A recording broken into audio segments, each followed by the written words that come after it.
Hello दोस्तों, जय मसीह की। आज हम पवित्र शास्त्र बाइबल से एक नए ऑडियो समरी से जानेंगे कि अब्राहम ने लूत को छुड़ाया। हालेलुया। शिनार के राजा एप्रपेल और एलासार के राजा यरोक और एलाम के राजा कदोल ओमेर और गोयीम के राजा तिलाद के दिनों में ऐसा हुआ कि उन्होंने सदोम के राजा बेरा और अमोरा के राजा बिरशा और अदमा के राजा सिनाबाब और शबयोबीम के राजा समेबेर और बेला जो सोअर भी कहलाता है, इन राजाओं के विरुद्ध युद्ध किया। इन पांचों के सिंधीम नामक तराई में जो खारे ताल के पास है एका किया। 12 वर्ष तक तो ये कदोल मोरेर के अधीन रहे, पर 13 वर्ष में उसके विद्रोह किया। 14वें वर्ष में कदोल मोरेद और उसकी संगी राजा आए और अस्तोरिकनम में रसोवियों को और हाम को, जूरियों को और साबेक्रियोतेम के एमियों को और सीरी नामक पहाड़ पर हुरियमों को मारते मारते उस एलपारान तक जो जंगल के पास है पहुँच गए। वहाँ से वे लौटकर एमिन सपत को आए जो कादेश भी कहलाता है, और अमलेकियों के सारे देश को और उन एमोरियों को भी जीत लिया जो हसोन्तमार में रहते थे।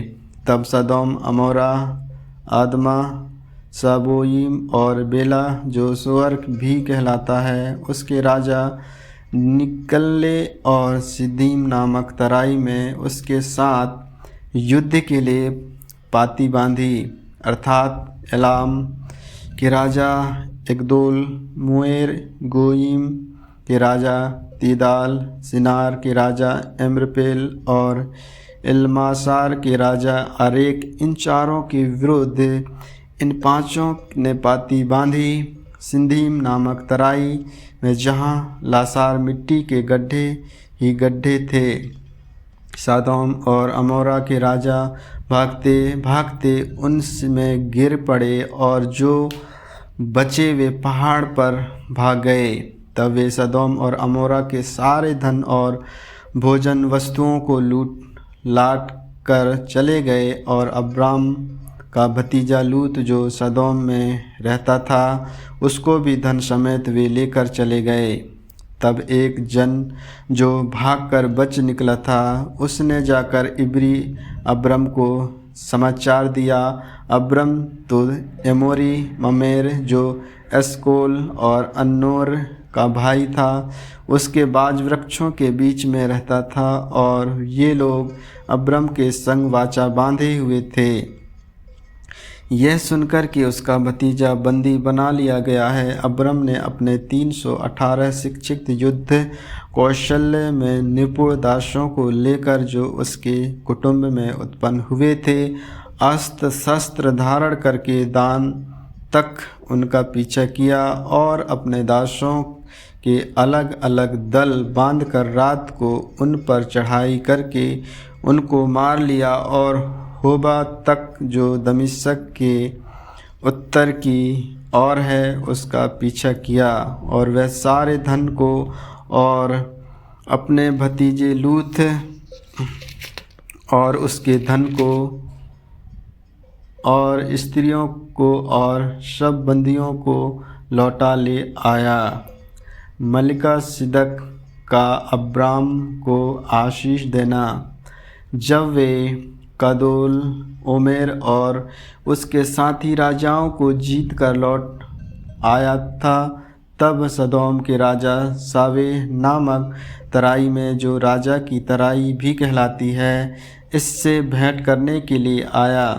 तब सलोम का राजा मलिकसिदक जो परम प्रधान ईश्वर का याजक था, रोटी और दाखमधु ले आया और उसने अब्रम को यह आशीर्वाद दिया, परम प्रधान ईश्वर की ओर से जो आकाश और पृथ्वी का अधिकारी है, तू धन्य हो और धन्य है परम प्रधान ईश्वर जिसने तेरे द्रोहियों को तेरे वंश में कर दिया है।